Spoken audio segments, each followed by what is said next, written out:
This is Artifact 12, Technology for Formative and Summative Assessments for Standard 7.2 ISD Criterion 24. The standard states use technology to design and implement a variety of formative and summative assessments that accommodate learners' needs, provide timely feedback to students, and inform instruction. The goal of this is to design and implement formative and summative assessments with technology, and the second goal is to provide timely feedback.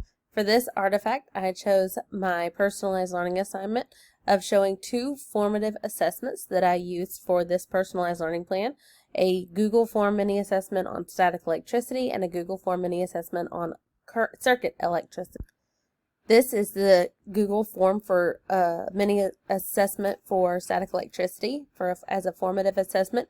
Students take this assessment using images, matching, multiple choice, and true false to be able to answer this about static electricity after their personalized learning plan was finished.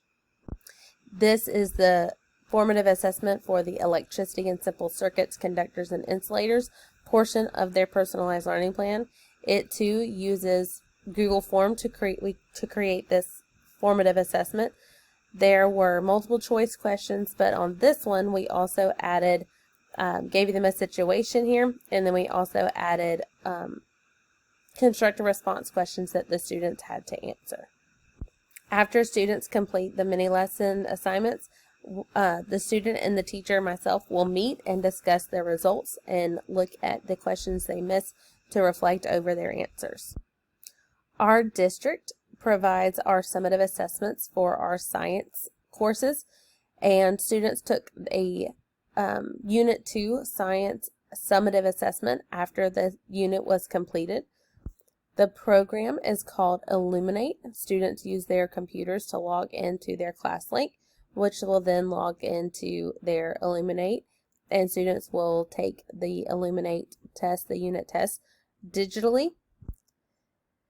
After they complete this assessment, students will get a printout of their individual score along with standards met, standards not met, questions missed, and that will provide a detailed report for them as well as their parents. There will be a parent signature space to be able to make sure that the parent has seen it.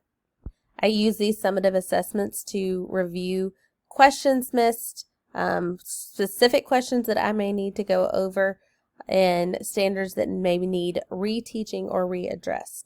The Illuminate detailed report for the teachers do provide the standard performance of amount of students that have mastered the standard and not mastered the standard, as well as a detailed list of the lowest performing questions. That way the teacher can review each question and see, was it a teacher error, misunderstanding error by the student, or whether that question of that topic of the question needs to be retaught. This is Artifact 12, Assessment Data Guides Progress for Standard 7.3 ISD Criterion 25. The standard states use assessment data to guide progress and communicate with students and parents and education stakeholders to build student self-direction. The goal of this standard is to use assessments to guide progress and communicate with all stakeholders.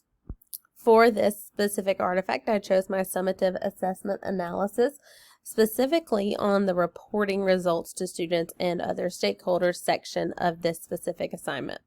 After a student has taken an assessment, the student will get a parent report that will detail the questions missed, or correct, incorrect, the standards mastered and not mastered, and also the range of their score, whether they fell in the advanced, the proficient, the basic, below basic, or far below basic range of the assessment.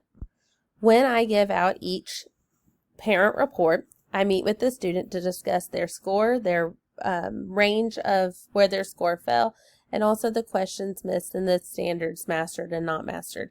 This gives the student and I time to discuss their progress meeting the standards and meeting their content. That way they can also communicate that with their parents when they give them the parent report.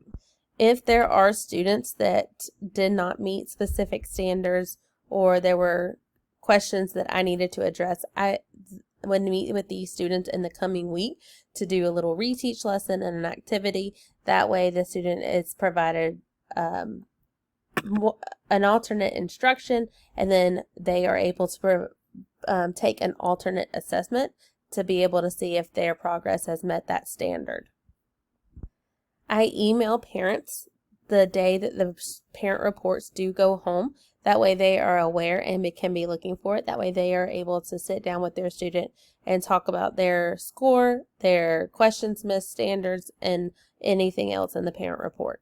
Lastly, we discuss our results with our instructional coach and our administrators in our data team meetings. We look at the comparison of fifth grade teachers.